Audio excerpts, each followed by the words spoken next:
We're back. Flamethrowers and free will. Once upon a time in Hollywood.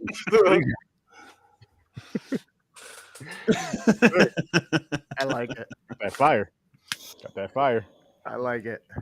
What's going on? How's Pause, everybody doing pause. I tonight? wasn't wiping nothing off like president. Pause. Oh, For man. viewers. You know he didn't wipe his mouth. Ah, shit. He went and kissed his mama with it. Anybody heard anything good about any presidents lately? No. I'm in the mood for some bubblegum shrimp. No, don't eat the shrimp. It's radioactive. Somebody ate a shrimp. That's for sure. I think he just deturted it with his tongue. It's even worse now. Okay, I'm can I trying ask to you get guys it out a my question? head. Can I ask you guys a hypothetical question? Oh, God. What's the difference between a real and hypothetical question? No. See right here, let me tell you there, boy. I have a hypothetical question, and listen, Once Upon a Time in Hollywood and Free Guy are technically hypothetical movies, right? So it sort of works. It works. Wait, Hollywood wasn't a biopic? No, definitely not. Did not end that way. But speaking of pedophiles, getting an echo, Johnny. Man, I'm sorry, man. My equipment's not working. So. We hear you and we support you. This is the best podcast ever. Johnny, tell us your thoughts. What, this movie? Well, my thoughts are that I'm the sexiest in the room. That is my thought. The fuck's that are my thoughts. Oh, there we go. I was going to talk for you the whole episode if I could. All right. I was going to get that deep. I was so with it. Please. Next time we got to do that, Mick, you got to dub me. Johnny took the suggestion of an all bathroom episode and ran with it. Yeah, no, my audio equipment, my portable equipment sucks. Keep going, Mick. Keep going. I'm sorry. Cut you off. And Johnny, you're a man on the street tonight. Where are you at?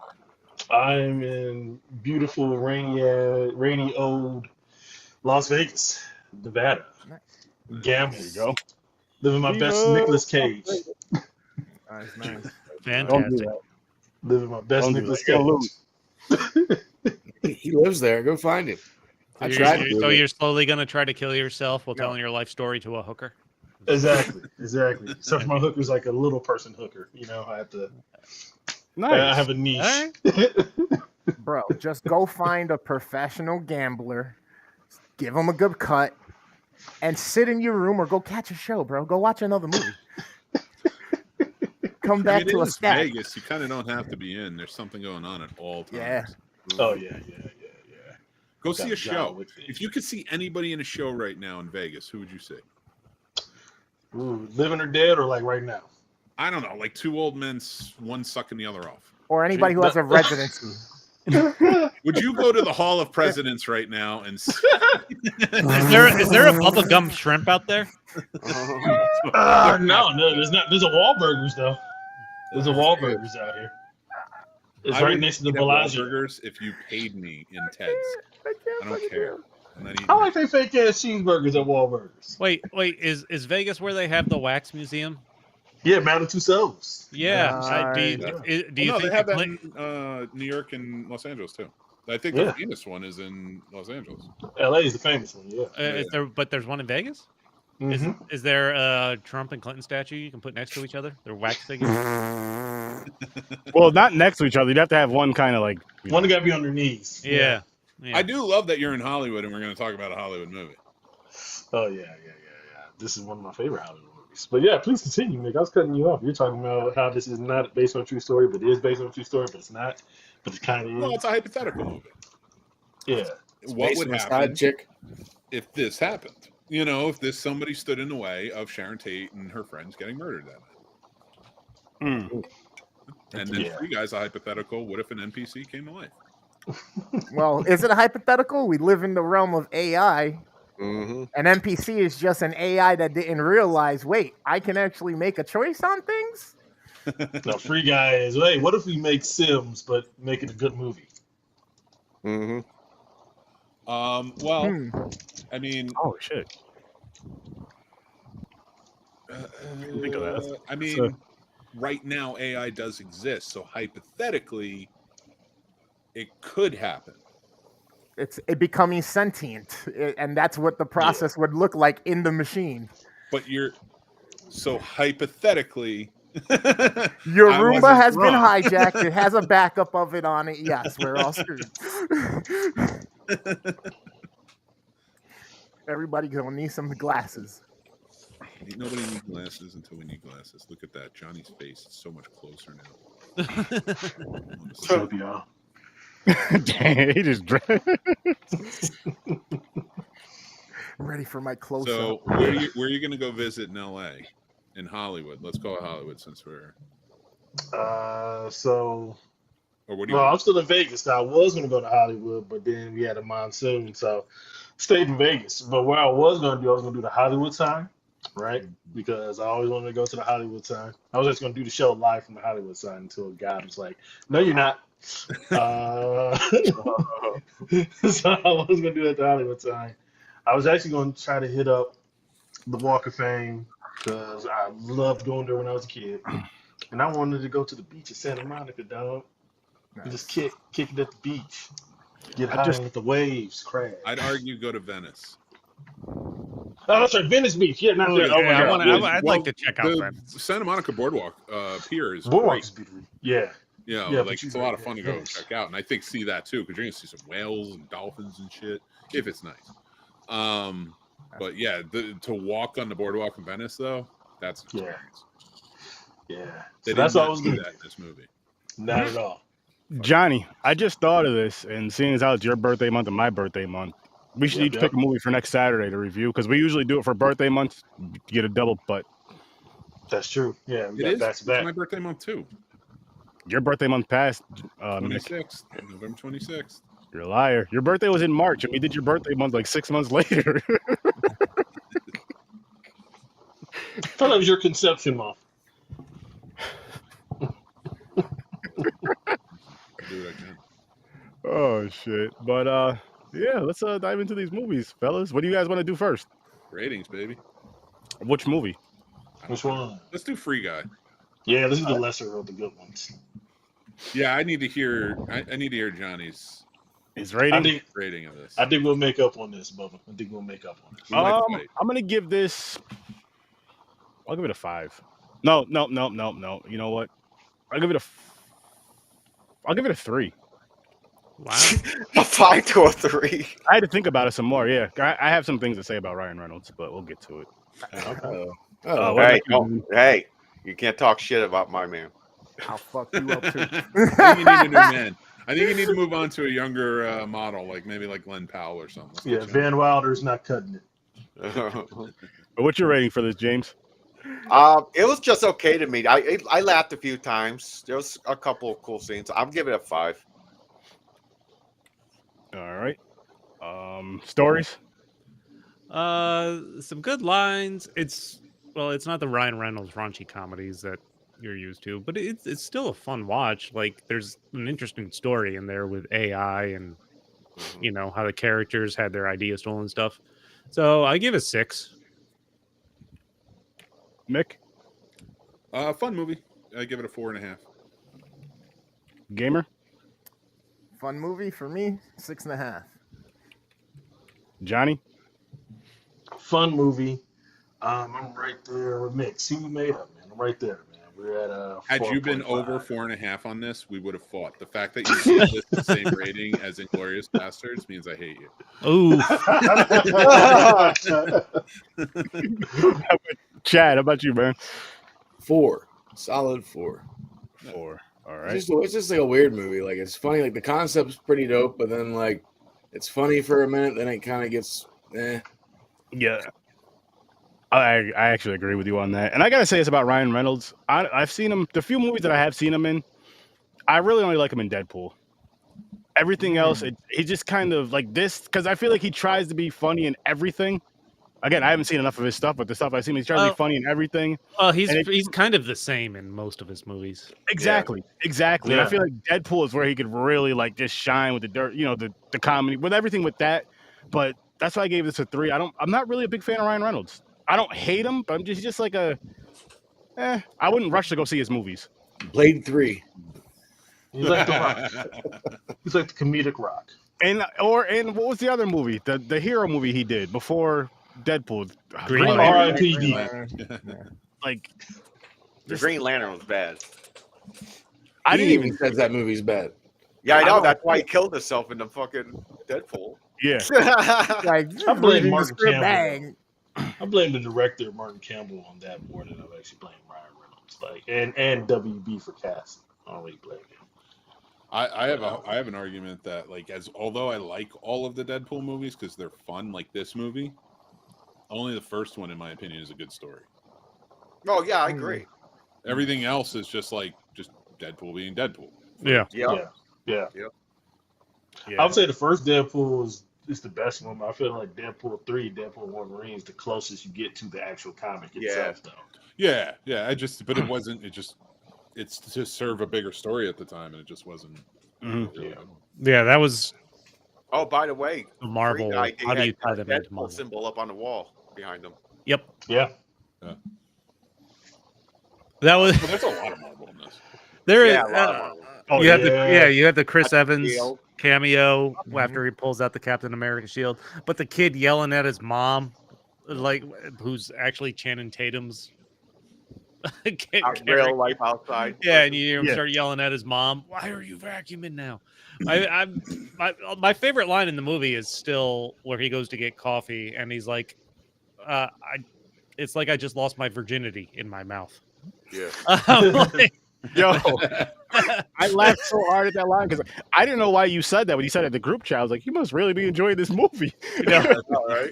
And then I'm like, oh, okay. But I would say that this is I don't know if you guys seen much of his work outside of Get Out, but this is the most I like Little Rail Howery outside of Get Out. That in any movie that I've seen Little Rail in, even though this role was clearly Kevin Hart coded. Yeah. I really did enjoy Little Rail as his friend. I think he had actually a good comedy. No, he was Not fun. comedy, Yeah, I chemistry enjoyed with him. Ryan. especially he when was they fun. brought him back in like the last scene. Yeah. He's like, "What is this place? I love it." It's like, "What do we do here? Anything we want." Yeah, I haven't seen him in enough things to judge it, but I know we've seen him. I just can't think of what movies we've seen him in. Who, Lil Rel? Yeah. Lil Rel? He's in lots. He was in that. Yeah, he's in he a was lot in of a movie shit. I kind of dug. Was it The Mill? Oh yeah, the Hulu horror Got movie to he push did. that thing Yeah. around, and he's Yeah. that's his job. He's trying to get Yep. back to his family. That was a good one. He had a TV show for a little while. He was really good in an episode of which bullshit that they just canceled it, but Poker Face. He was Oh, also He was also in Judas and the Black Messiah, and he actually had a good role, a good small role in that too as well, show his acting chops. Was he the best friend in the Carmichael show? Yeah, Yeah, best friend of Carmichael show. But he's most known though for Get Out though. Yeah.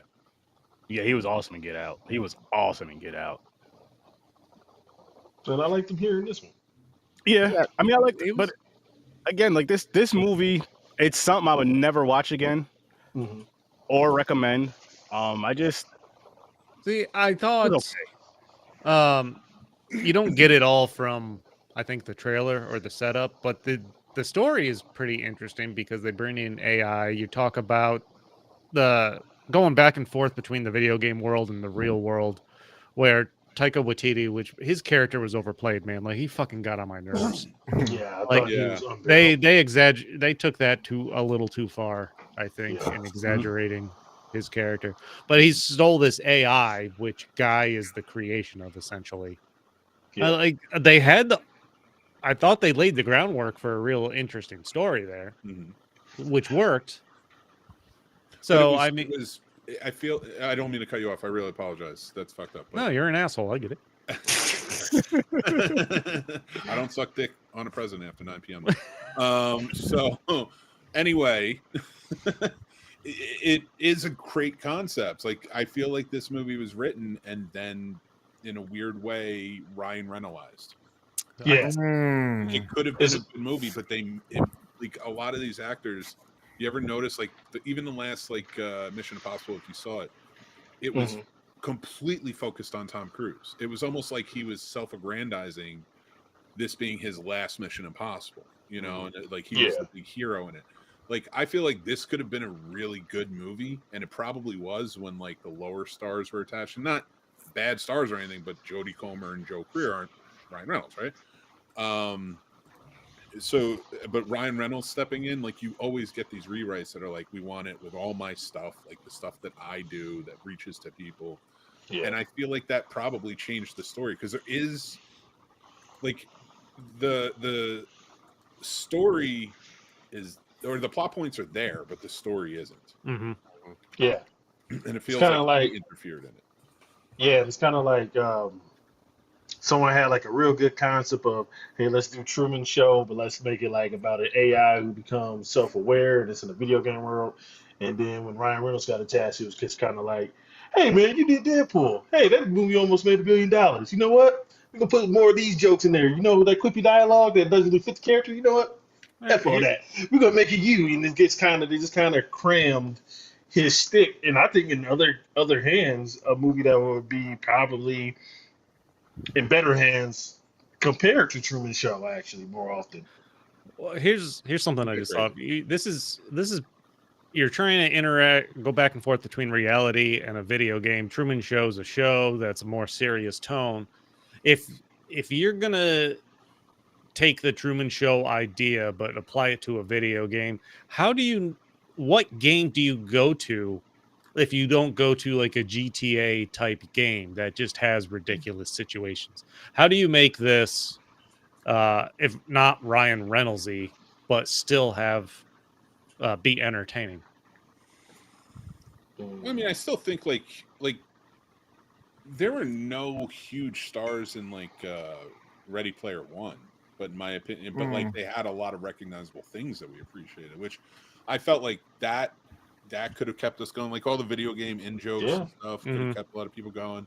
And he's fine, and I'm not, but like it is like, but when you see Ryan Reynolds, you know, like even like the Adam Project, which came out like a year before, and some other ones that are kind of fresh. It's like, you know what you're getting when you get into this. That's fair. Yeah. And it's going to be changed to make him shine. And it kind of bugs me, because like there are some really talented people that surround him, but they're almost servicing his jokes and his humor and such, and it just doesn't always land. It's funny you say that, because I just pulled up the Wikipedia on it, and apparently this had got passed up and was shelved. And then because the writer was working on X-Men Wolverine with Hugh Jackman introduced Ryan to him since he was on set. He liked the idea, and they decided to start collaborating on it together. So it's like you said, it's almost like it was written and then made to fit.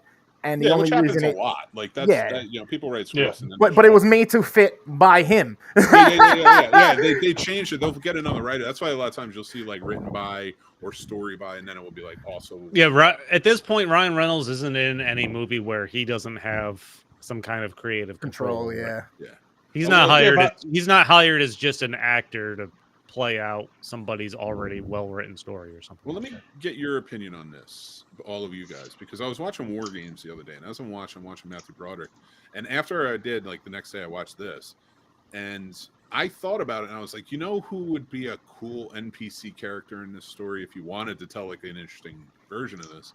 Matthew Broderick's type from the movie Election. Where he's sort of just like this lame everyday man type of guy. Very innocuous. You could see him walking past the street and you wouldn't even think twice about it. Like Ryan Reynolds is a good looking guy. And you're making him the NPC. Like I felt like it would have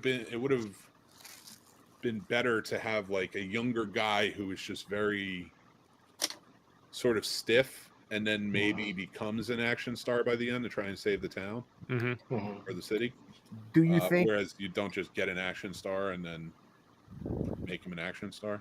It's like Johnny. I don't know. I don't think that. I don't really think that Reynolds, in my opinion, was the flaw of this movie. I know Stories touched on it earlier, but to me, a huge flaw in the movie for me was, or not even a flaw, but just a thing that brought the movie down for me was Taika Waititi. I think he was overwhelmingly annoying, over the top. Yeah. I really think that his performance was distracting to me, and I really think that he was probably miscast in that role. And I think that this movie is actually the start of people turning on Taika Waititi, ironically enough, because he went on to direct. Because Thor: Love and Thunder was the next movie. People were starting to turn on him because of his performance. I think Thor: Love and Thunder brought it over the finish line. I don't hate Ryan Reynolds in this role. In fact, I was with Ryan Reynolds in this role. If there's an actor who I really want to point out, a performer, it really would be Taika Waititi. Oh, but here's the thing: they crafted it around his humor. That's the thing. And once you do that, like you said, Lil Rel was probably Kevin Hart, meant for Kevin Hart.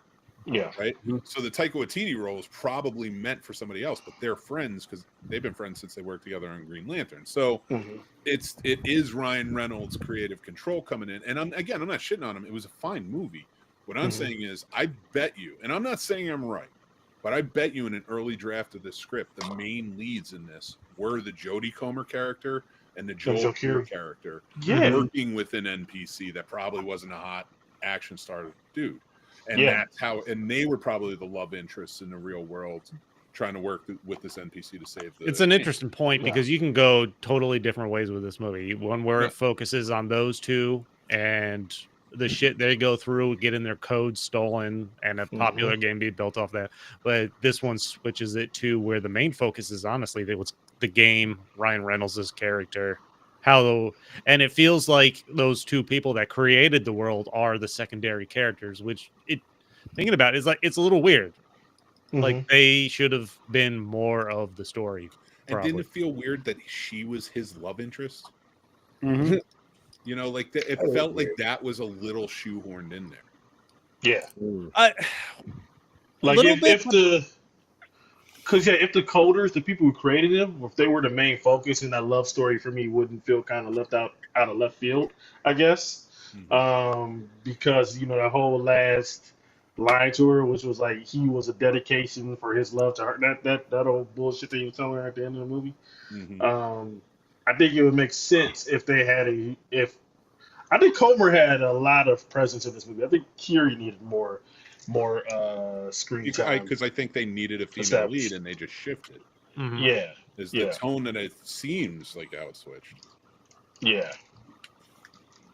I mean, I like the idea of the concept of they built this game and he's in love with her, but they doesn't know how to make it happen in real life. So that's the inspiration for the game.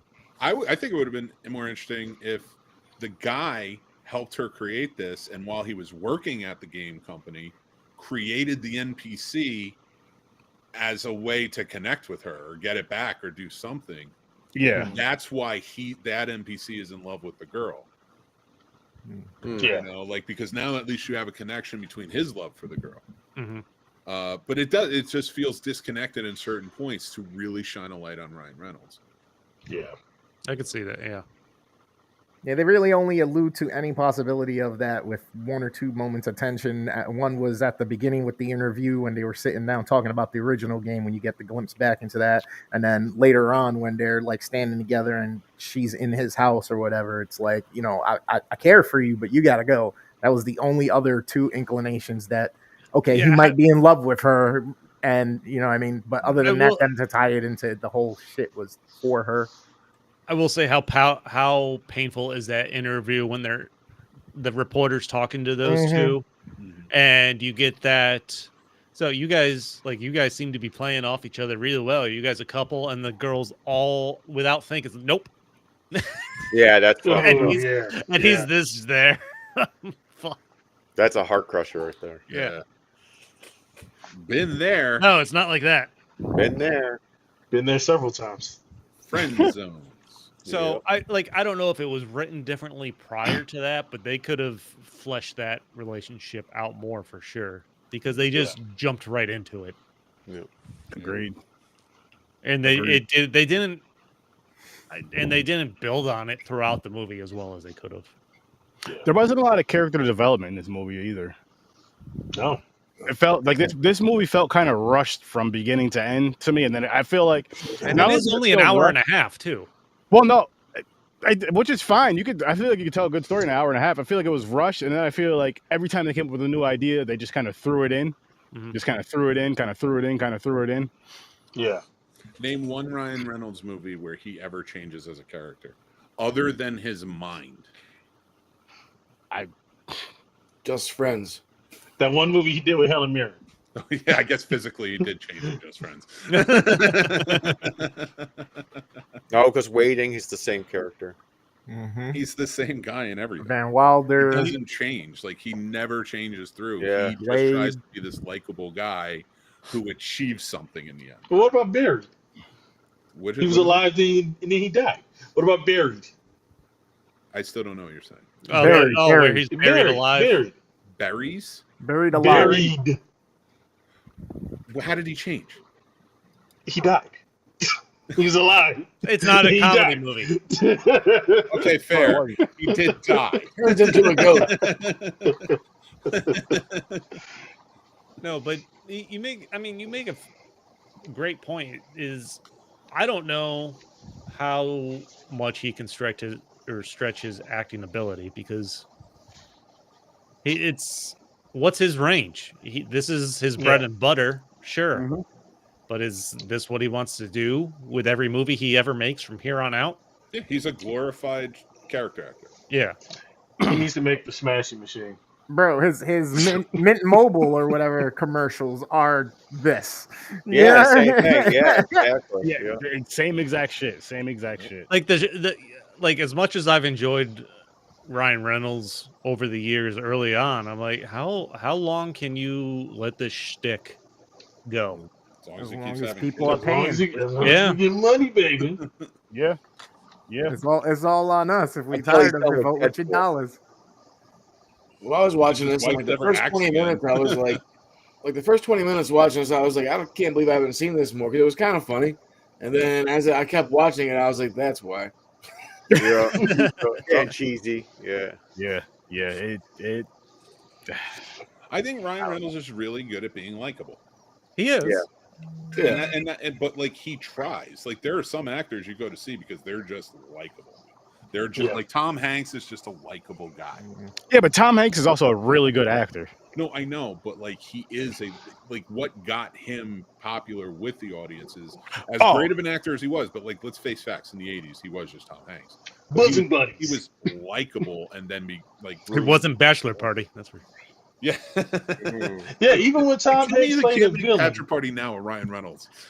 Even when Tom Hanks played the villain, he was still likable to some.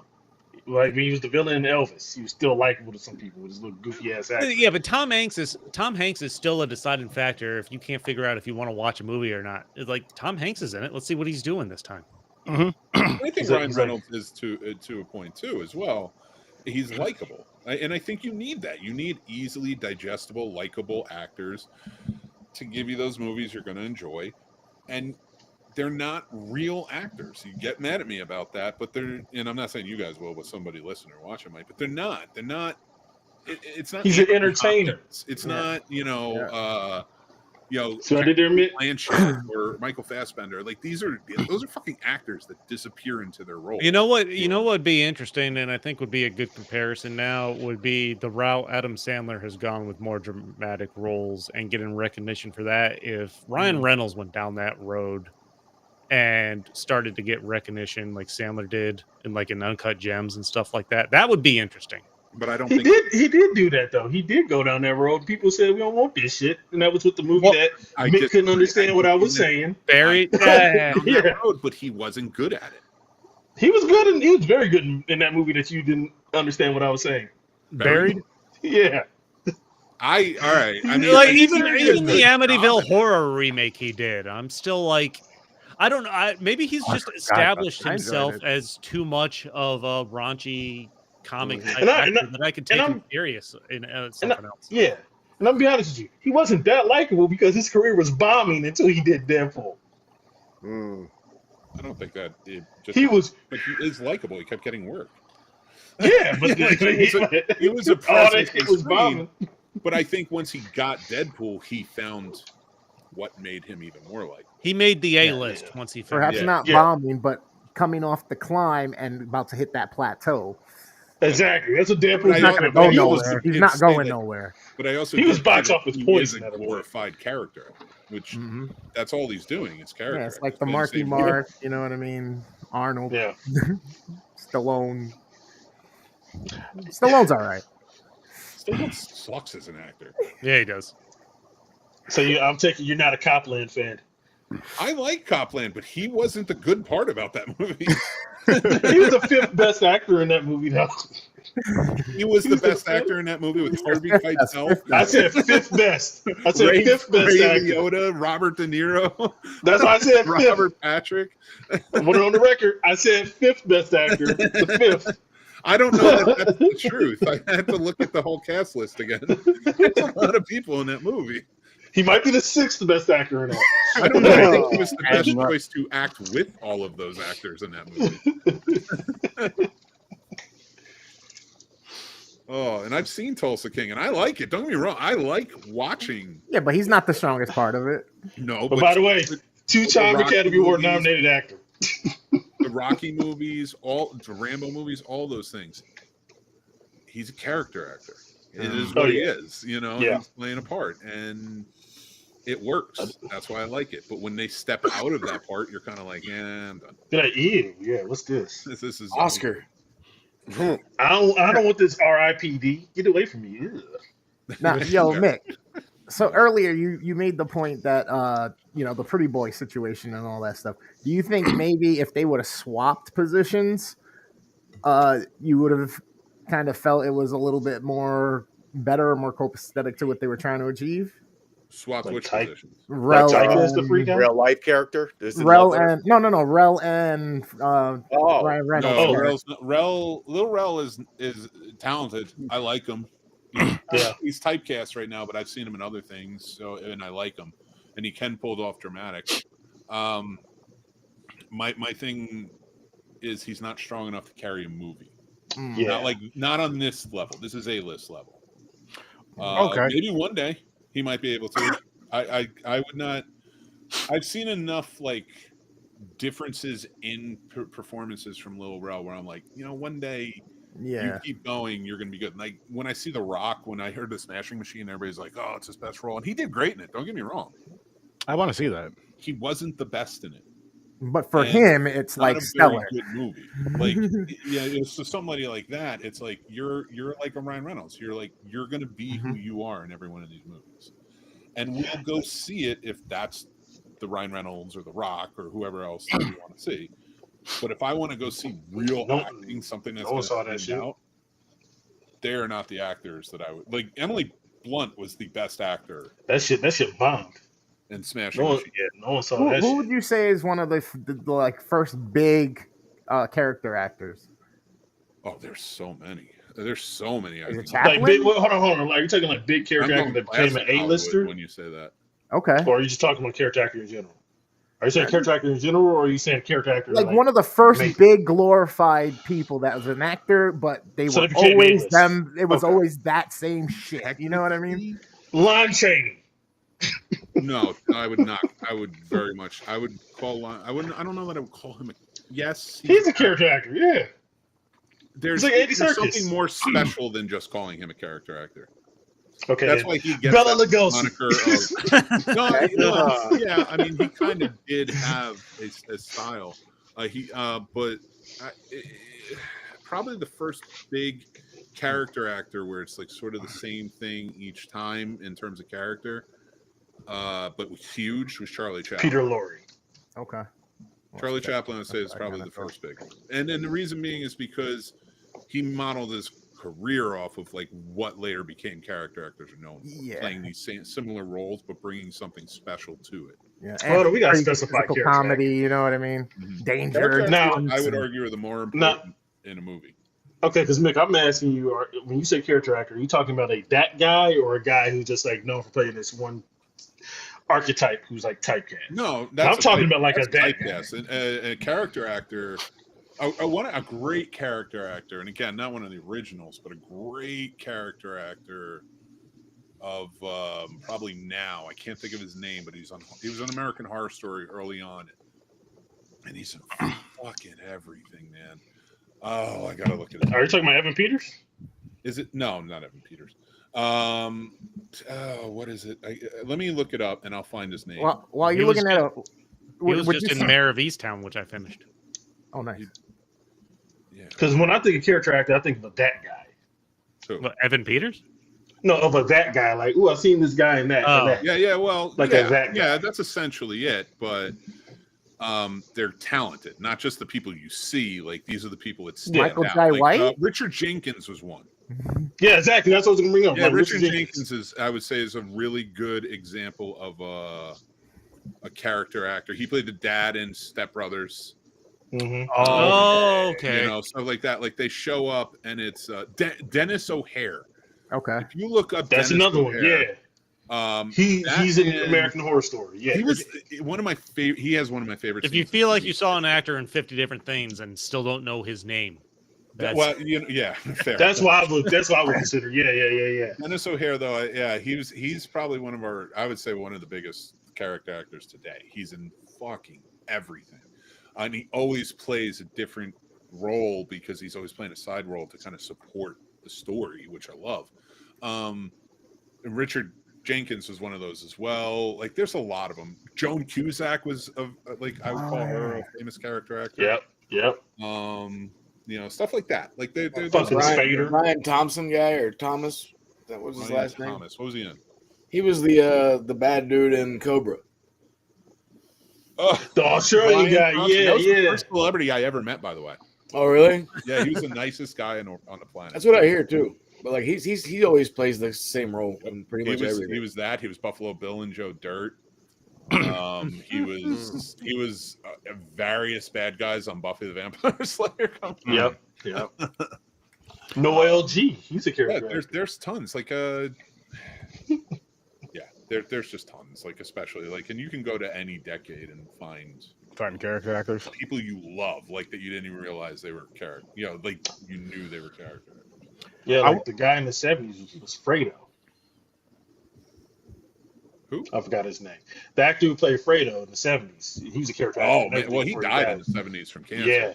That's why, and he was a talent. That was John Cazale.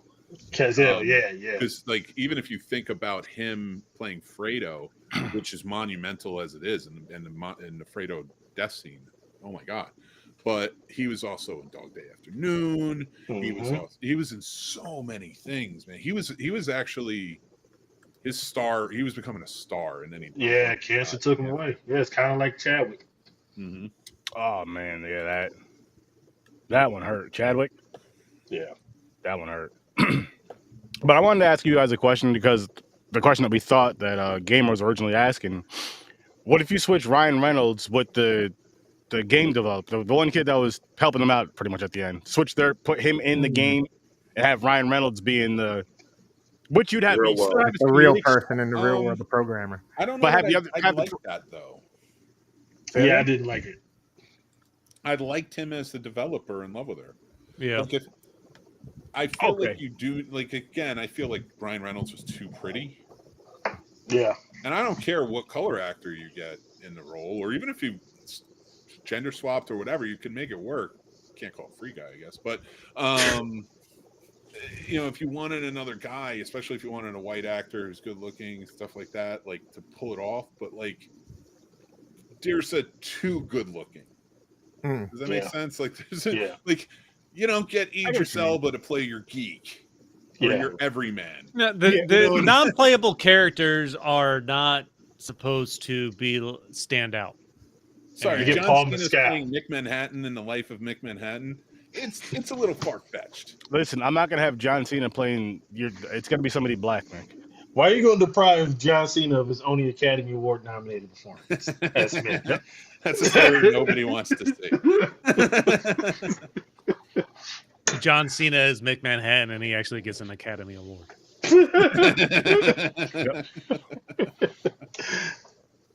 Nobody wants that.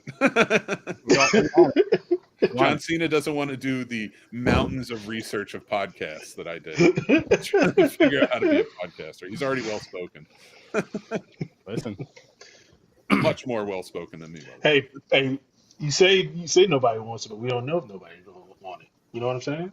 Listen. No one knows what they want until you tell them what they want. Yeah, but I gotta ask you, gamer, Free Guy, is this a game you would play? Yeah, I love the whole vibe of this. It combines a whole bunch of different elements from things that people love, whether it's open RPGs like fucking Grand Theft Auto, or if you're like doing a Spider-Man game. I mean, there's battle royale games in the city situation. The whole thing with like the heist reoccurring and at different times, and it's like lobbies are reloading and people are coming in from different servers. I really enjoyed it. I think they did a great job doing the whole differentiating between the real world and the digital world. I think that's the only thing they really fucked up on was the NPCs, because they show how there's the consistency in everything that happens and occurs with the events and the things that they say. And I know he's supposed to be an anomaly, but at the same time, he's so much of an anomaly. It's too much of a sore thumb sticking out between being too pretty, too tall, too friendly, too nice. Like it's just, yeah, they made it too obvious. Yeah. You know, if they would have blended them in more, or if they would have figured out to, like most games will do, is they'll use I don't know, a set number of character models and make changes to them so they're all essentially like the same person technically in code. The only difference is like the appearances. And that was one of the other details that I really liked about in-game world. All the like clothing and costume and everything that's around was like used and picked for that reason, so that it sticks out more like a sore thumb, like the glasses, or, you know, what type of pants she's wearing. And everything is like almost fake and plastic and cartoony to give you the vibe of like the artificial. I really liked all the little details of it. Well, can I ask you something, being such a big on gaming and such, and watching this movie, what are some of the things that we might have missed that maybe were like homages to games? Did you find a lot in there that, you know, stuck out to you? I mean, literally pretty much from the first 5 minutes on, from either like the way a story or a reset happens to the bank event occurring. Then when he realizes, you know, he tries to follow her, he gets hit by the bus or the train or whatever. And then he's back and he gets to do it again the next day. And he's like, tries to do something different and make a different choice. And then like the whole game comes at him and the tank turns. There's a whole bunch of different things like that where like the game will attack you for choices. When he realizes the glasses thing, fuck it, let me just go get my own. He ends up getting his own after killing the guy by mistake, right? Oh, is this Happy Death Day in video game form? It's kind of like that, you know what I mean? Because you get to redo it and reset, and the shit has to play out, right? It's on a constant cycle and loop essentially in that world. But then when he finally picks up the glasses, him discovering the world that's actually there that he wasn't able to see, and it's like he's having now that whole experience that the gamer is doing and having, because everybody who plays a game, they try to picture themselves literally in that situation, being immersed in that world. You're that character or what. That was a neat twist. How do you differentiate? What's the difference between him being the non-playable character and a character that is a playable character? What do they see? He just puts on the glasses and he sees all the crazy shit like Vegas, where Johnny is. Yeah. Signs everywhere, and like that was good. So it was neat. Like they had all the elements there. The interactions with power-ups and things that are dropped, and like the money, he goes and swipes the money, and then all of a sudden he's excited he can buy his shoes, or he gets the life thing, and he's woo! Yeah. Well, like they had a lot of video game creators in this, right? Yeah, there was a couple of them. I don't know them off name for sure, but I know I've definitely seen them around. Well, no. The reason I asked that is because just to kind of ask you, I guess, because again, I don't really play games. I play Phasmophobia and like Star Trek. I don't play games, so, and especially I don't play Fortnite and games like that. So this feels, and Grand Theft Auto though I will play. I was like Grand Theft Auto. It was fun, but yeah. So something like that with a game like this, do you feel like as a gamer they incorporated gamer culture well? Yeah, absolutely. The fanfare is all there with so many different things, between the aesthetics of what games are, always bright, colorful, being able to have selection and choices that everybody loves in those screens and stuff to customize and make characters their own, representation of themselves digitally or whatever, that all of those different aspects, they definitely do a good job in that, hit the strides on all of that.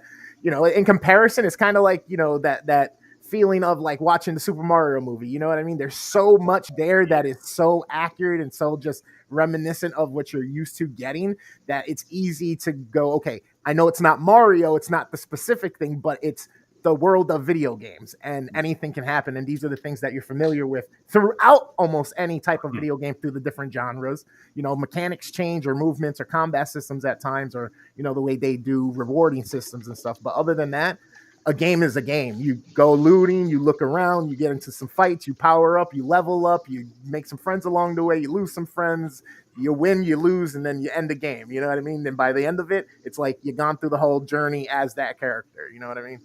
I feel like oh yeah, by the way, real quick, to segue, anybody see the Super Mario Brothers Galaxy trailer? Yeah, it looks great. Not yet. It looks very entertaining. Video games, I figured. It looks fantastic. Just look up the Bowser portrait. That was I want to see that. That was I want to see that. It does look good. Some great film James. in Hollywood. Didn't Adam Sandler do a movie like this with the video games? Pixels. Pixels, yeah. Pixels. That was yeah. really cool. James, since you are our the quietest person. scientific expert, Dude, you can't do that for this type of movie. James is a local science teacher. what's the science on it though, James? The science on it is a video game. All the shit he was doing, you can't really do in real life. Bro, I just got a new pair of sneakers. I'm gonna jump like him. all the shit who was doing? What? All the shit who was doing? Ryan Reynolds is everything. Like, But he's in the video game. that's what I'm saying. that's what So he's there's saying, no that's what he's saying. science to it because it's a video game. There's nothing better than James trying to talk the science on free. These are man-made what about the physics AI programmed behind into it? the game. The AI part was cool because that's happening now. Yep. This is what it looks like inside your Roomba as it comes to life and realizes that it can either decide to clean when you tell it to or not. James, how does AI work? How's AI work? Yeah, I'm not that smart. Do you type a question into a prompt, right? It uses all And resources. then a small man in India types an answer that may or may not be true. Okay, I got another question. This is for everybody. Yeah. Let's just say the sunglasses are what brings you to that video game world. Would you put this? How? No. Chris is already wearing the damn glasses, so I already know his answer. I don't know the last time I've seen him not wearing glasses. Would you put on the glasses to be in that world, that video game world? Yep. Yeah. Fuck yeah. Yeah. Seeing as how this movie went, though, You like gotta even if try. you had to like save it and you could possibly be deleted and all that shit. I'll be going around trying to level up as fast as I can, fucking people up. Bro, it's like the paranormal world. It's there. You just can't see it. You know it's here. You know I just walked through a ghost 5 minutes ago, That but shit don't exist. Calm down. Listen. There's something there, man. As soon as you brought out that damn Yeah, Ouija board, there's you see me something left. nowhere. That's what you mean. Make is in denial. He's afraid. So if he says it, don't believe Denial, it. I'm not afraid. I'll go. I've been to the haunted houses. You come with me. I will. And then Johnny, race swap the cast because this has been your thing. All black ass. It doesn't have to, I'll just say race swap the cast because we're eventually gonna do an all black movie and you're gonna have to race swap that too. Yeah. Okay. Let's see. I would actually make Kevin Hart die, since he has the same amount of everything as Ryan Reynolds, so he'll be I dead. could see that. As his best friend, I would do what they did in the movie. I would make Ryan Reynolds as the Little Rail character. Oh See? shit! So Ryan Reynolds would be Little Rail, Kevin Hart would be Guy. And then for Joe Keery's character, I think I would go with Tyler James Williams. And then I keep Jodie Comer as Jodie Comer. We need a couple of that swirl love in Hollywood, you know. We need some swirl love representation. So yeah, there you go. Either you come prepared with some gender or race swapping, or we're gonna have a problem here, sir. I'd say though for the future, John, if you could just like write something out. Oh, write something, yeah. He's in Vegas. I'm in Vegas. The future. I'm not talking about today. He's I'm trying saying to gender swap his date tonight. Come on. Yeah, man. With Brendan. Not Brenda, Brendan. Brendan's got a baby. Yo, remember, prostitution is legal in Vegas. Yes, it is. So if you got to make some money, Yo, buy it, buy it, buy it, buy it, buy it. It's the oldest profession. Do it. It's biblical. It's biblical. Yeah, the bunny ranch is out here, I think. Get to it. You can pet bunnies? No. Yep. No. Well, it's a sex ranch called Bunny Ranch. But yeah, you can. I mean, pet bunnies. Just try not to get rabies. Yeah. And then I dance gotta like stop. this in front This of her joke and was make gonna her go sexy way and she crazy in feels 2 sexy. seconds. You're like, think about You know, Did we watch a second movie tonight? Yeah, because we spent like the whole show talking about this one. It's This is the like best 51. Jesus. Wow. Spent the whole show talking about the this. movie I want to talk about yet. I'm trying to go to the John Wick experience. You know what it Y'all was? distracted me. I know exactly what it was. Mick wanted to do Free Guy first, and he thought it was gonna be quick. And we ended up having a really good conversation and shit. God damn it. Because I really want to go to bed. Yeah, I gotta pretend like I'm John Wick next. Y'all are distracting me. All right, let's All right. hop on over to Once Upon a Time in Hollywood. We'll start with the ratings. I gave it a 7. James, what do you give it? I'm also a 7. Stories. 6.5. Mick. I would give this one an 8.5. Gamer. I'm at an 8 on this one. Johnny. Nick, I thought you were gonna fake me out. I thought you were gonna get like some payback on me from last week. We were gonna have some problems. No, I accept an 8. For me though, this movie's a 9.5. This is my favorite Tarantino film. Yeah, Oh. bye. This is my favorite Tarantino film. I get that. And I knew, you know what? I knew it was going to be. Chad. Because we're How both about I go 8.5. 8.5. All right. There's a reason why I only gave it a 7. There's a part of the movie that I was annoyed about. The middle. It's the whole look on Was it the Sharon middle 2 Tate part. hours? No, the Sharon Tate part. They paid Robbie whatever her fucking name is. So when she went to the movies, Margot, yeah, she just sits there not talking. She just sits there. You see her driving in the car. That's like talking about. She has scenes where she talks. Yeah, she has scenes where she exactly. Like 4 lines. And she's yeah, not the like, main focus like of the 2 movie. fucking That's lines. the point. And the whole point of that is she needs to be a presence because we need to believe that these men and women are coming to kill her. Because that's what happened in real life. So by the time you get to the end and it's completely thrown for a loop, you're like, oh, I get it. I like that pivot. We all went, oh, we get it. Why were they trying to kill her? Because it's a Manson family. Because it's the Manson family. Yeah, he went to the in the real life, Charlie Manson got confused of who the homeowners were. I think he was trying to kill the guy who was representing for the Beatles. Didn't realize Sharon Tate was there. Had his people killed. Yeah, so she stayed in the wrong motherfucker's house at the time. Damn. Wrong place, wrong time. I'm not gonna lie. This movie, real life made me strangers Google. and shit. I had to Google because I was like, did this really happen? Yeah. Because I know the Manson family killed Sharon Tate. I was like, yeah. What the Roman fuck? Polanski was her husband. He wasn't home at the time. He was filming a movie in Yeah. Europe. Roman Polanski's the guy who directed Chinatown. And before we say anything else, let me finish. Watch a movie by him on Sturd-O? Chinatown, Rosemary's Baby. There's a Repulsion, private which we movie just in there watched. that. But he's also the one that had sex with the 13-year-old. 13-year-old, yep. And he fled the country and has been living in France ever since. Of course, didn't they cut the baby out of her stomach too, though? Listen, I don't think so. Did they? Just so I don't know. I thought so. All I know is that I actually what James doesn't like. I like this. I like that they deviated from real life, and I like the fact that it kind of was Tarantino telling like a fairy tale when you think about it, especially how it ends. Once upon a time in Hollywood. So I kind of like the fact that they kind of deviated, and this kind of was like a fairy tale. Like, what if a drunk, washed-up TV star pissed off the Manson family, and he tried to kill them instead of Sharon Tate? But why do you? But look at all of the nuances of why. I just think there was too much buildup to get to that point. Like there was stuff there you didn't need. Not that it wasn't enjoyable to watch. But that's I the don't thing. think it All needed to these be little 2 hours drops, and 45 fucking minutes. all these little drops in the bucket all add up and culminated that whole situation. Think about it. Why was it J.K. Hill or what was his real name in the movie? Who? Which actor? DiCaprio. Yeah, he was Cahill. Rick Dalton. No, Rick Dalton. Rick Dalton. So Rick Dalton. Why Rick was Dalton. J.K. Hill famous?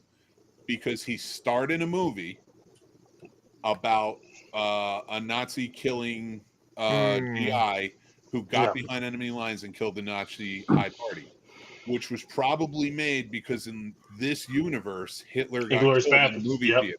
Movies, if you think about it, movies in every one of his movies, no matter all throughout time, movies play an important part. They're movie fans. Movies are deeply rooted in the culture, right? Yep. So by the time you get to it, he's telling a tale. So what happens to J.K. Hill after that movie? He doesn't get the bigger parts where they got to play it cool, but Bounty Law is a more violent look at those old 50s Westerns TV shows. Like it's like a violent rawhide. He keeps saying like he kills him. He'd rather him dead than alive. Sometimes he shoots him in the back.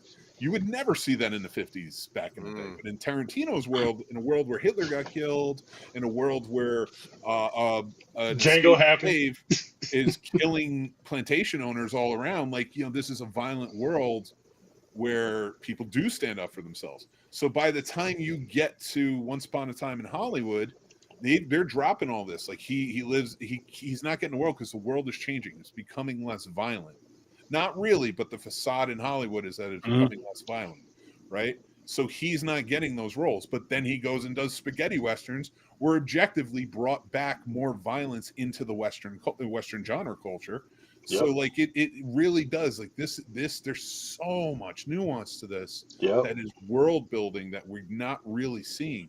So by the time you get to the end of it, he is such a force of shittiness because he is more violent and confrontational. He goes out and pisses off the hippies. They don't kill Sharon Tate. They come to try and kill him. And they get really fucked up. Yeah. When he pulls out that fucking flamethrower, dude. Mm-hmm. That was the last half hour of this movie is the best. Fantastic. I was dying with him all highs. Like, are you real? Brad Pitt is by far my favorite character in this movie, and it makes me so much want to watch the sequel that they're going to do. Agree. I can't wait for the show. Validated. Now, is it a horror movie? Because everything I see says movie. Oh, I heard it was like 3 episodes or something. It's a movie. It's a Fincher movie. It is a movie. Okay, good. Yo, he threw fucking Bruce Lee into the car. Yeah. A lot of people were mad about that, by the way. Like, I'm like, it's a fictional fake. It's fake. He's not a real person. That never really happened. Manson's people come in there, and he's fucking on acid. He has his well-trained dog, and he's just fucking laughing in the guy's face. The guy's like, I'm the devil here to do the devil's work, and he's like, no, your name was something more ridiculous than that. Yeah, like Rex or something. You own a horse. He's like, Tex, that's it. And then he still just beats the shit out of them. It was really funny. Bro, he went wild on that girl. The one chick that got him in the thigh. Oh, he's slamming her face on the fireplace mantle. Did you see him stomp the dude into the threshold of the doorway? Yeah, it was wild. Think about the nuance of Cliff Booth and everything they were adding to that. Again, like thinking about this as a more violent culture in America, right? Just through everything we've seen. Cliff Booth is a stuntman who's known for killing his wife and getting away with it. And we question that the whole time. He's an even-tempered, cool guy. Yeah. But then at the end, he wrecks house, and you're like, They also, they kind of said, they set the scene to where right before, I assume, his wife dies, but they don't actually show it, where he's sitting on the boat there drunk. You can tell he's getting angry about her complaining about him, and he's holding like a fucking harpoon gun. Right? Yeah, and I just what I like about this movie, especially I like the discourse that happened in our world about this movie, because like for a little bit there was like a group of people who were defending the Tate murderers. They're trying to say that Tarantino hated women because murderers got the shit kicked out of them, and because they were girls, they were like, "Oh, he went too far against a group of murderers in our world." So it's kind of funny, that reaction, just playing that back on how like So you can only kick the shit feminists out actually of defended. male murderers. Yeah, they actually try to defend. I the think tape a kid murders. that grew up in that area his whole life, who was addicted and loved movies, was probably heartbroken when he heard what happened to Sharon Tate. Yeah, And he grew up, and that's why he made this movie the way he did. exactly. I'm not saying that it makes sense, no, but like, listen, I thought that was genius love the history. Yeah, that was genius alternate history. Like, how many people are in this movie too? By the way, A lot. so many, so Yeah, fucking fucking many. Austin Butler before he became Pacino. Austin Butler. Yeah, Lena man. Dunham, Margaret Qualley is the hippie. Yeah. Kevin Smith's daughter. Kevin Smith's daughter. Which one was she? Which one was Lincoln Kevin Devet. Smith's daughter? She's one of the ransom girls. Fucking Yeah, hanging out at She the just ranch. walked past. You see? her. Okay, Yeah. okay. I was gonna say I didn't think she had a line. Girl who's like looking outside the screen door, Yep. talking to Dakota Fanning's character. Yep. I mean, Pacino's in it. Yeah, Pacino. That's right. Zoe Bell plays the stunt woman, plays the woman whose car gets damaged. Yeah, she's the Kurt wife Russell. of Kurt Russell. When Brad Pitt is at Manson's farm and the guy fucking slashes his tire and he just fucking beats him until he fixes it, like that was fantastic. Yeah. Yeah, they did such a great job in this movie of building old Hollywood. Yes, that was a great recreation of that. You know what's weird for me is this is what the second Brad Pitt movie we've watched in the last couple weeks, right? Brad Pitt's always been one of those actors for me that, like, if I'm not watching him in something, I'm like, why do I care about him? He seems overrated. And then I watched the movie. I'm like, fuck. His character is one of my favorite in the movie. Yeah. I like later Brad Pitt more than I like earlier Brad Pitt. I think later Brad Pitt has made some great career choices with performance wise. Like this starts a run for him. I think him portraying this Cliff Booth character. I think it starts a bit of a run for him. And I really so you're not as upset this week that he was billed as a top star, but technically not the main star. He's not the top star though. Leo's the top star this one. Yeah, but he's still billed on there like he was in Inglourious Bastards. And if you remember my argument, I said that Tarantino didn't utilize him in the way that I think showcased his talents, which he did here, and ultimately he got an Academy Award for it. Okay. I think Tarantino utilized him here better than he did in Inglourious. Okay. But that's just my opinion. My favorite line in this movie was "Who ordered sauerkraut?" The flamethrower scene, burning all the Nazis. I just started laughing so fucking hard. I was like, "Wow!" Who ordered the fried sauerkraut? Yeah, dude, there are people in this movie that we don't even know were in this movie. Yeah, oh yeah. Timothy Olyphant was in this movie. Timothy Olyphant. Oh my god, yeah. Right. Timothy Olyphant was in this movie. Yeah. Who's he? Oh yeah, he played that Lancer. I was thinking Lancer. Chalamet for some reason. Mikey Madison, who just won the Chalamet. Academy Luke Perry. Yeah. Luke Perry was the Luke Perry's last role. Yeah. Luke Perry's last role. One of my favorite. Luke Perry was in this. Yeah, you said it. Clifton Collins Jr. is the guy on the horse next to Luke Perry who doesn't say a word. That was Luke Perry. Okay. You know? Yeah. Luke Scoot Perry McNairy is Business Bob who gets shot. Like he's been in so many movies. He was just in See No Evil. Luke Perry is the other guy the guy from Boston that comes in when Leo DiCaprio needs to read his lines and he's got the little girl at gunpoint. Yeah, I didn't realize it. Like that was like I was shocked to see his name when I was looking at the cast. Yeah. And I'm gonna be honest with you, as an actor, Leo's freak out. That's real. I've seen other actors do that. I've done that myself when he's. That's what I was gonna say. It was one of my freaking out. One of my favorite scenes when he goes back into his trailer after he fucked up his lines and he's yelling at himself. I'm like, this is a great fucking scene to watch. Yeah. That's real. And actors do that. Not only do they do that, but it's completely understandable. Just to give clarification, because I know some people think that like is like a Christian Bale type of thing. It's like his whole thing is emotion, and he is now feeling shame because he kept fucking up that emotion. Yeah. Like, and he's already. There's so many signs of him kind of like losing his mind. He's such a narcissist that all losing jobs and not getting any starring roles, it is fucking with his ego. That's why I love the like when he finally just says, "Fuck all that, let's go deliver this line," and he does that scene. Yeah. And like, I mean, he shows why Leonardo DiCaprio is DiCaprio. But, Yep. yeah, I will give it to him. I don't know who he is as a human being. And that's speculation right now, but he can act his ass off. Yeah. That girl. Well, when did this movie come out? That girl may be old enough to be his next girlfriend. And you're not wrong. That's the crazy part.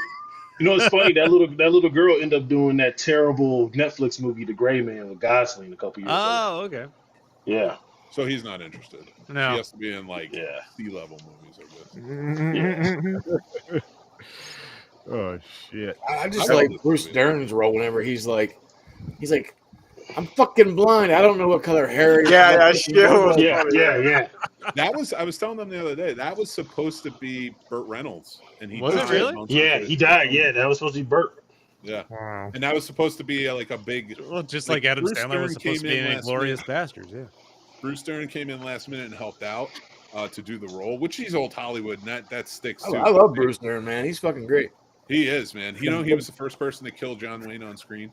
Oh, really? Wow. I didn't know that. Wow. Yeah, Ever since The Burbs, I pretty much watch everything he's been in. Yep. I love Bruce The Dern, Burbs. and he was a perfect fit if Burt Reynolds couldn't be in it, because if Burt Reynolds was in it, they were going to play up the scene with them. From what I understand, I just watching behind the scenes shit, they were going to play up the scene with them a little bit more, where he was reminiscing on old Hollywood. I'll be honest with you, as morbid as it sounds, I'm happy that things turned out the way it was, because if you know the story about Burt Reynolds and how he treated Anderson on fucking Boogie Nights and Boogie Nights, that dude doesn't understand art. Yeah. Well, Yeah. for me, He's dead now, so kind of whatever. I don't know how many Tarantino movies I've watched because they've come out so sporadically over the course of time. But having watched two of them back to back with Inglourious Bastards and this one's, I see the similarity, for me at least, where scenes feel like they start to drag on. Like, and I don't know, but it's gotten to the point where, like, I can tell if the scene is dragging on, but it's a 50-50 shot if the payoff for the scene is gonna be like, yeah, that was worth it. Yeah. Oh, I thought you were going to mention because of the high quantity of foot shots. Especially your dirty ass feet in the theater. Right. Yeah. I'm like, at least watch it. Yeah, there was that. There was Margaret Qualley's feet on the dashboard. Well, if that was my car, I'd be pissed, Joe. I'd have been like, Brad Pitt's like, I've avoided jail this far, and Poontain's not going to be the reason I go, especially yours. Oh man, Yeah, this was like everything. Yeah, Musso and Frank's in the beginning. That's Hollywood's oldest restaurant. So and it looks just like that. Oh, is it still around? Yeah, it's still it's still up there. It's still up and kicking. Okay, I'm assuming you've been there before. Was the food decent? Yeah, it's good. It's very good. I had steaks there a couple of weeks before my last night there. I thought you were about to say a couple of weeks ago. I would say, you know what, Mick? Fuck. And we you went for down telling to me Board about Hollywood. Nah, he's coming to Schenectady to run shenanigans and not telling us when he's in town. So that's my retirement. Yeah. Oh, before I forget, Aaron, bump my score up to an 8. Okay. Wow. Hey, cuz man, I gotta peace out, man, because we went a little over, and I gotta get to the John Wick experience. Oh no, you're good. Right. You're good. Do what we don't do in real life. Wrap up in a minute anyway. Smoke up, Johnny. Enjoy though, Johnny. Be safe. Have fun. All right, man. You want to see some pictures, man? We're actually using guns in this thing, so We don't care. yeah. Don't get shot. Okay. Okay. Oh, no, we're listening to a lot of vids, guys. Okay, this Alex, is great. Bring gold coins with you just in case. Don't Alec Baldwin. Oh God, yeah, don't rust. Oh yeah. Oh no, yeah. Don't worry, I'll keep the gun away. There's a question: should we watch and review that movie? John Wick? Rust. Rust? Rust? We could. It's out. I would do it. All right. I would do it. We'll talk. I'm sure it's And good. Johnny, I'll hit you up Yes. tomorrow though. But think of a movie for next week. I'll think of a movie for next week. I got you. Birthday picks. All right, y'all. Rust All and right, have a good one. Later, buddy. Have a good one, y'all. Be Stop, safe, bro. Guzzle. Peace. Don't tell me what to do. Holy shit! Once upon a time in Hollywood, I liked that movie a hell of a lot better than I thought I would. Me too. When Mick said, I think you're going to like it to me, he thought you were going to hate it, right? Yep, he was wrong. I thought he could have. No, you said Sturdy's gonna hate it. I said Sturdy could hate it. I There's a never lot of know white- for sure. I'm a Never wild card. 100% I'm a for wild sure. card. This If is you probably can go my back and least find the watched text Tarantino messages. I movie. will deny them as a hoax. What is it, Jared? Democratic hoax, everything happening right now. This is probably my least watched Tarantino movie. Least I why? love Trying to Tarantino. get The it newest, you know what I mean? So In my eyes, Tarantino can't do no wrong because I don't know. Like I've been following his shit since like Pulp Fiction and Reservoir Dogs. Like, I'm glad he went back on the retirement thing. It was just like, Yeah. I'm not gonna do that. yeah, I don't know. I come away from this more than anything wanting to see the Adventures of Cliff Booth when that comes out. Man. Me too. Me too. So we'll definitely be checking that out. I'm sure. Especially if they're setting him up to post Hollywood fixer for Nice. whatever it's going to be. Yeah, That's he it. made the movie for me. If that part wasn't there, I don't know how I would feel. I hope he has his dog. I hope he's just fucking gets into all kinds of shit, and I'm excited about that. his dog is dope. The love only his dog. thing that I like it. I like that they're making it, and Tarantino's writing it, and it's Fincher. So it's hard for me to be scared of anything for it, like being ruined or anything. I just hope that it's sort of. You're gonna have to dig into him more as a person to make it work. He can't just be him fixing one thing after the other. Which with that movie, he was the through line, but it was very topical. The theme was old Hollywood. Yeah. And this being set in the 70s, now I'm hoping he gets more like, not it's everything he does touches is exploitation, but he touches down on the 70s more, but still keeps it in the framework of Hollywood. Mm-hmm. I feel like Fincher might change that, and that's the only thing that kind of worries me. I don't. That those are all his connections, though. Is Hollywood connections. I feel like he's got to be fixing shit for Hollywood people. That's why I would have preferred maybe this be made by Tarantino, but if he's writing it and has a say in it, I hope so. That's what I hope. I mean, Fincher usually has like final say on everything he does. Yeah, but if you're working with Tarantino, can you really? True story. Two immovable objects. I remember seeing the trailer for this and being like, yeah, I want to see it. And then I never did. And I'm kind of upset that it took me so long to watch this, honestly. Like, I avoided it. Like, after a while I didn't see it, I was just like, nah. Now I'm like, the fuck? This was originally a Netflix movie, right? No, this was in theater. Was it? Oh, was it? Or it was, okay. I remember seeing I it. don't know on why I Netflix. thought it was a Netflix movie. Yeah, I saw this in theaters with my wife on a date night. And it was Nice. like an awkward date because we fought. So, like, I was kind of annoyed that the experience of a Tarantino movie was ruined. But He was over there watching the movie like, I fucking wish I didn't bring her to this shit. I'm not going to lie, and it's nothing against her. when No, I no, say no. this. But Like, it's about anybody. I've been to movies with people where I'm like, Well, I'm sending this link to your wife right now. oh god. Listen, I just me. Like, I'm unapologetically honest about me. You guys see that in the chat. Sometimes it's just absurd, but it's stupid. But it's thoughts, right? So we fought that night. It was my fault. So like, I can't blame her on it. So Yeah, you she can. was pissed. And then I was shitty because I wanted to watch Tarantino film and I wanted her to enjoy it, but she wasn't. So, like that first time watching it, I think was a little tainted. But watching it this next time, I was like, I'm going to relive this shit. She and I are going to watch this again and enjoy it. There you go. So I'll probably go down to a 7 next time. Every time you guys watch a movie, every time you bring this movie up, you guys just start arguing. Oh, I can't believe you. Different times. It's a moment in time that just rises anger. We had a 3-year-old who never napped and we never got dates. So, shit happens.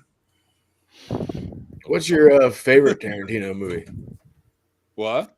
So, what's everybody's favorite Tarantino movie? I'm not sure. I can't remember them all.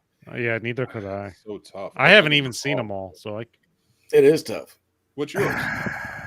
it changes. Like I love Reservoir Dogs. Like I have the Yeah. Band Apart logo tattooed on my leg. Nice. And then, but it always changes. So like at the moment, like I've been watching Django way more than most. So there you go. That's mine right there, Django. I'd probably say Django or Jackie Brown. Yeah, mine's Django. Jackie Brown was alright, but yeah, Django.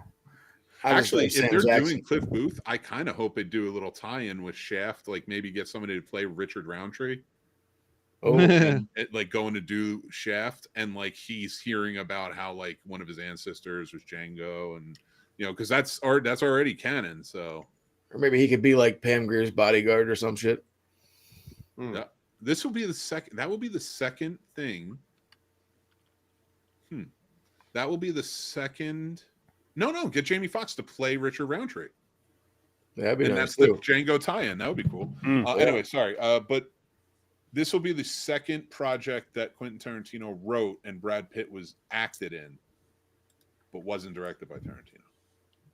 If you can tell me the first. True Romance. There it is. Okay. That's a good one too. He's the stoner on the couch. Supposedly Elvis's gold suit in that movie is what's in the briefcase. Well, I mean, not supposedly, but like that was hinted at joking. Oh, there's so many different theories on that. Oh yeah. I adopt the soul one, but fucking Val Kilmer. Val Kilmer.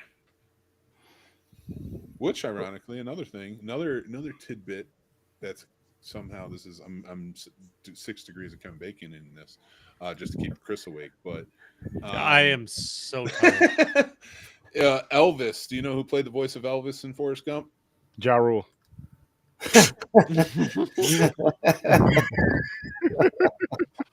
Yep. Oh, what would I be without my baby? Kurt Russell? Yes, it was. Oh man, he'd be a hilarious voice actor. He played Elvis in 3,000 Miles to Graceland and the miniseries Elvis, directed by John Carpenter. James, I love movies. James is dead. He still hasn't seen him, but he knows the voice. Yeah. No child support, but I'll tell you what movies. Yeah. Yeah. If he was paying it, you'd know where it would come from now. Hey, son, do you want to go to the movies? Good. Can I borrow $20? Right now, Johnny's in an Uber. See, he was going to the John Wick shit. Whenever we was out there in April, they were about to do some kind of alien shit where like you could go hunt aliens. Nice. I do that shit anyway. looks. I said I shit don't looks believe in dope. ghosts. I believe in aliens. Mick does that down by the border. Ghosts. Like, I mean, like straight xenomorphs. Mick goes down to the Mexican border and does that. When Mick goes down, it's for one reason only. Tacos. He's working shenanigans that night. Is he eating shrimp? Going down at 1600. Bubba Gum Shrimp. Bubba Gums, they call me. Oh shit. Well, I guess we can wrap this one up. This was a fun time, but we will have the movies.